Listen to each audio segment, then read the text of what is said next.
But welcome back to another video here on the channel. If you enjoyed the video, smash the like button. Please subscribe if you're first time viewer. Hit the notification bell. Share the video. Go in the link in the description. Check out my music. Check out my merch as well. So today I will be looking at Freddy vs. Jason. 10 things you didn't know. 10 facts you didn't know, basically. The first one is Tommy Jarvis was intended to be in the film. Now, I've heard about this one in the past. Tommy Jarvis, as you know, first appeared in the series playing a child, as you guys know, etc. He could have been in Freddy vs. Jason if the original finished draft for Freddy vs. Jason was used. Jarvis was indeed a part of the story, and get this, Jason Bateman was set to play him. Immediately, the character subplot was cut as the producer for the story was already too long. Well, I mean, to be fair, you know, Freddy vs. Jason is a Freddy Krueger movie, in my opinion. It is a Nightmare on Elm Street. To me, Freddy vs. Jason, on the Jason side, it really doesn't connect to Friday the 13th, or Part 2, or Jason Goes to Hell. It really doesn't connect. Especially like little errors here and there, like Jason being scared of water, you know what I mean? Like little dumb subplots like that. But I would have liked to see Tommy Jarvis. I find that quite interesting. And you know, if you think about it, would have made a lot of sense to have Tommy in Freddy vs. Jason, like the group of kids going to Tommy. I think that's kind of interesting. You know, that's basically a, you know, story right there. For Freddy vs. Jason is really easy and simple to put into the plot without making it long. You know, the group of teenagers hear about Tommy Jarvis, one of the ex-victims of Jason, and they go hunt Tommy down. Again, you can make the movie a little bit longer if needed to help tie everything together, because everything was tied together for Freddy, but not so much for Jason, is my opinion. So yeah, moving on to the next one. Did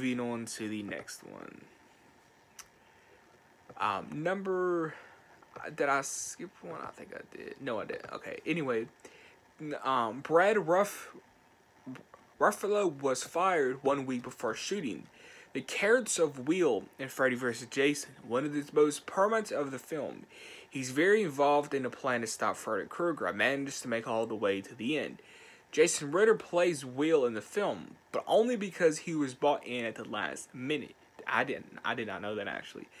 Brad, I can't pronounce that last name. I'm gonna butcher it, so I tried it, but it didn't pan out. Brad, from the Klein and Al People fame, was all set to go as the film primarily male protagonist.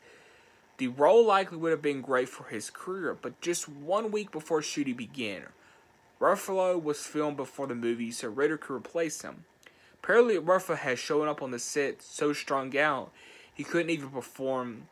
This caused a panic with the producers. Ruffalo was swiftly booted from the project. Creative differences was the reason to give the media at the time, but the truth about Ruffalo's subsequent problems eventually came out. Sadly, there's no happy ending to the story. Following his demise from the film, the young actor was never able to take control of his addictions. On January 15, 2008, Ruffalo was found dead from an accident heroin overdose.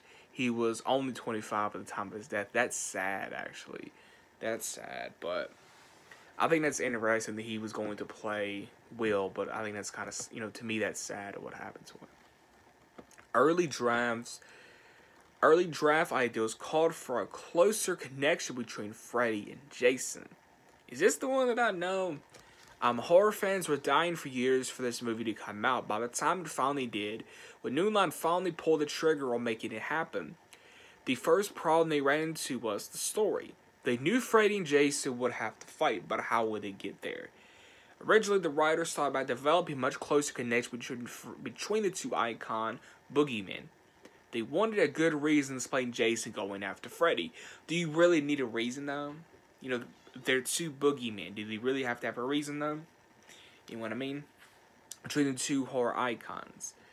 Where was I? Okay, they wanted a good reason to explain Jason going after Freddy, etc., etc.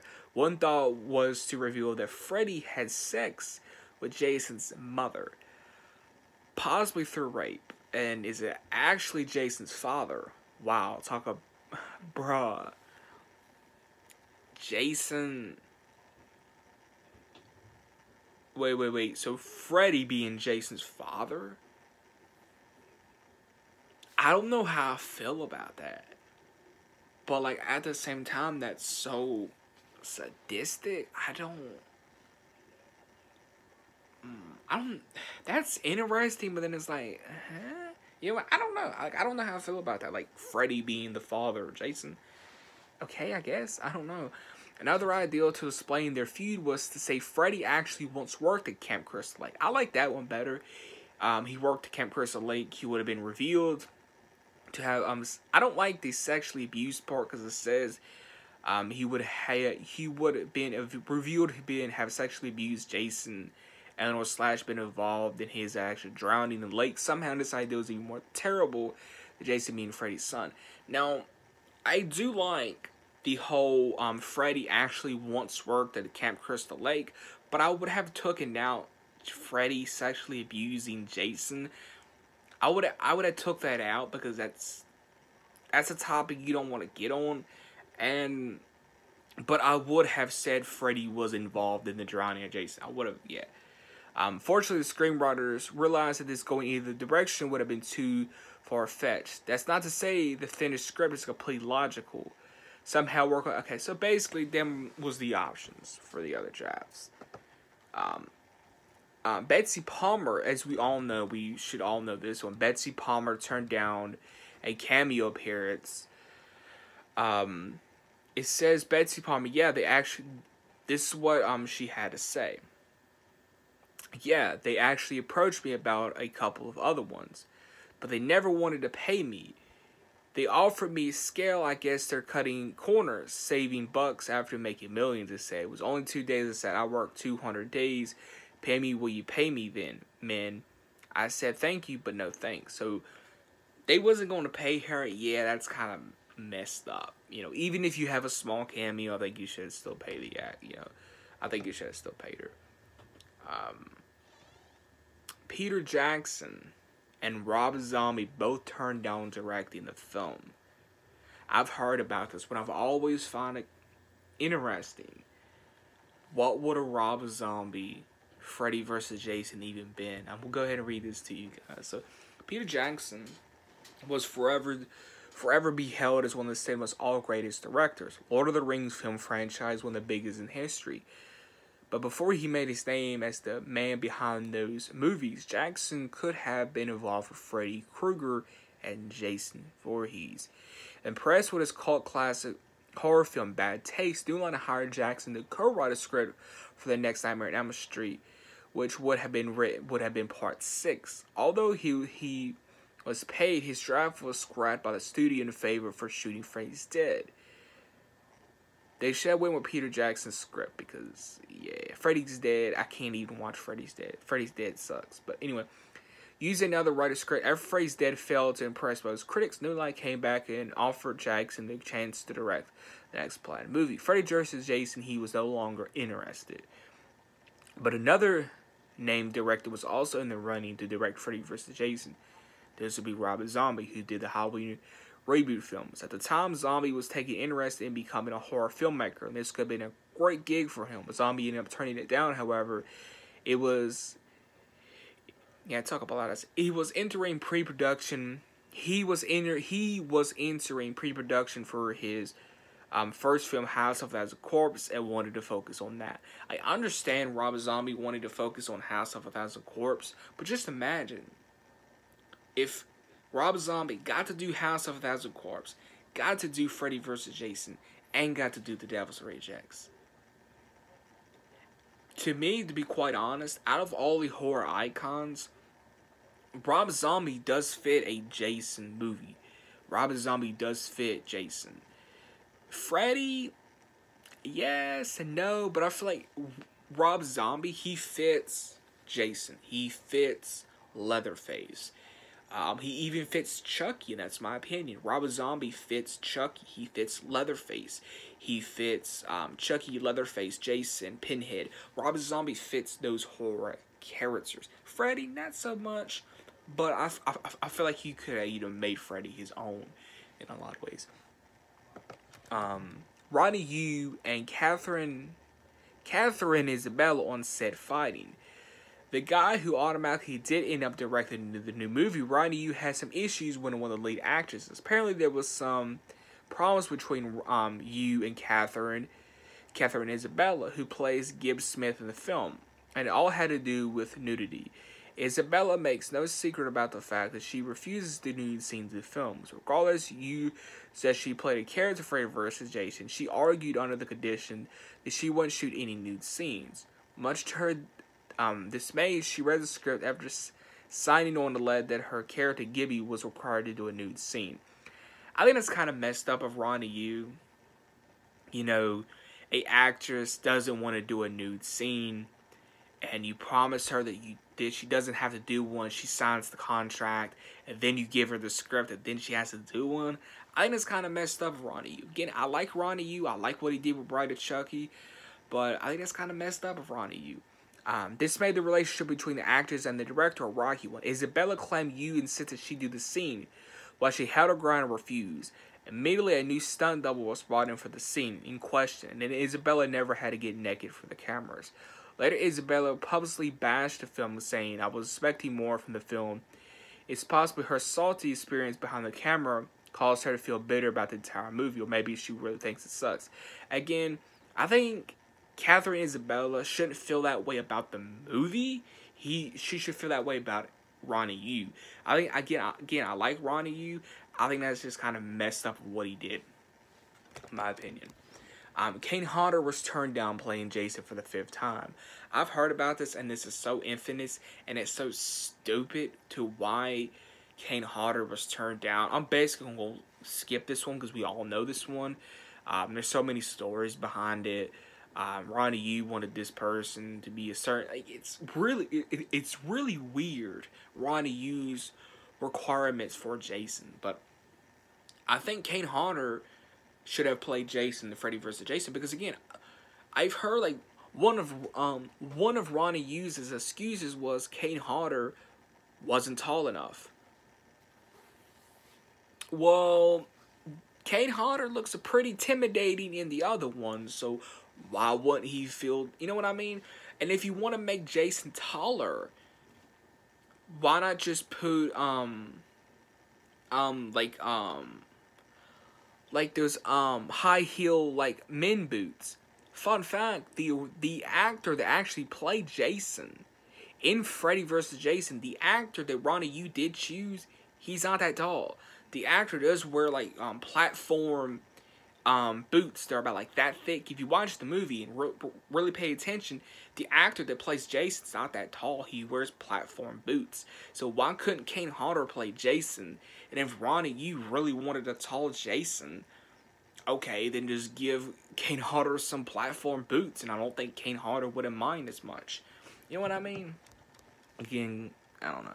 The new Jason, okay, the next fact is the new Jason was already defeated by the old Jason. This is weird. Okay, the old Jason defeated, okay. Kane Crisley may have been the new Jason for Freddy vs. Jason, but he isn't the new franchise. In fact, Krisner has a small part in Freddy. I did not know that. Friday the 13th, Jason takes Manhattan, and interesting enough, he comes face to face with Jason Voorhees himself in the monster. I did not know that. An original ending included another horror icon. Now, I've heard about this before. The ideal Freddy vs. Jason always a great one, but the biggest problem was how to end such a credible meeting between the two legends. You want to give a due respect to both of the horror filmmaking franchise, but you also need a strong ending. How do you conclude the story without either Jason or Freddy looking weak? One of the earlier ideals was to include another most famous horror movie villain, Jason and Freddy, with a battle all the way into the depths of hell with no end to the fight in sight. Things take an even more horrific turn. Chains spurt out from the walls and into the flesh of both Freddy and Jason. Old school horror fans already see where this is going. Pinhead. One of the biggest Pinhead would have been what it seems to be the prominent gentleman types of moments that could possibly set up a sequel to the movie, which is also why it ended up not being used. The writers felt that doing a follow-up Freddy vs. Jason already in hell felt left little room to bring in victims or people to relate. It was just too fitting for that deal. I like that ideal, actually. I feel like there's a way to play it off, because here's the thing. Think about this. You know, if you would have took a different approach with Freddy vs. Jason, I think we can all agree, Freddy vs. Jason, not that dark. It's not that dark of a movie. So here's what I would have did. I think this is actually a really cool idea. And I don't think a lot of people would get upset. If they get upset, okay, go watch part 1. But make Freddy vs. Jason more grittier and darker and more sinister, right? But then in part 2, it could be like a little bit more wackier, you know what I mean? It could be like a little bit more wackier. Freddy's cracking more one-liners. It's still dark, but it's not to the element of the first Freddy vs. Jason. You kind of see what I'm getting at. So I feel like they could have did the pinhead thing. I just feel like they didn't want to put the budget, you know, possibly, you know, getting Doug Bradley in there. That was probably what they wanted, was Doug Bradley. They probably didn't want to pay him, and they just probably didn't want to make a sequel. Obviously, there was going to be a sequel, but, you know, we know how that ended. But, again, I really wish we got a sequel to Freddy vs. Jason. I find that kind of interesting. One of the ideals was to put Pinhead in the sequel. We know one of the original ideals was to bring Ash, and that was actually turned into a comic. Again, I feel like, why not, do that? That's how I would have made Freddy vs. Jason. You know, took Freddy vs. Jason, but dark, gritty. Then take part 2 and make it a little bit more wackier, like they did in Nightmare on Elm Street 3. Keep it dark, keep it grounded, but do have some wacky moments here and there. And, you know, Pinhead, you know, Jason and Freddy being in hell, that will be the wacky element of it. You know what I mean? Why not? A comic book sequel starring Evil Dead as Ash was made. This is another infamous one. Even before Freddy vs. Jason came out, there was rumors of Freddy vs. Jason versus Ash. It makes sense. Freddy and Jason are two most horror icons, biggest characters. Yeah. Basically, there was going to be a Freddy vs. Jason sequel with Ash, and it sounds really, really cool. But obviously, the two studios couldn't come to an agreement, and they didn't want to do money and all that. Just weird stuff. Again, why fight over money and fight over this and that when you going to make lots at the box office? But it is what it is. Because eventually that ideal of the script for part 2 was turned into a comic. So I feel like at least we got a comic out of it. So yeah. If you enjoyed this type of video, smash the like button. Please comment below if you did learn something. Smash the like button. Please subscribe. Hit the notification bell. And until next time.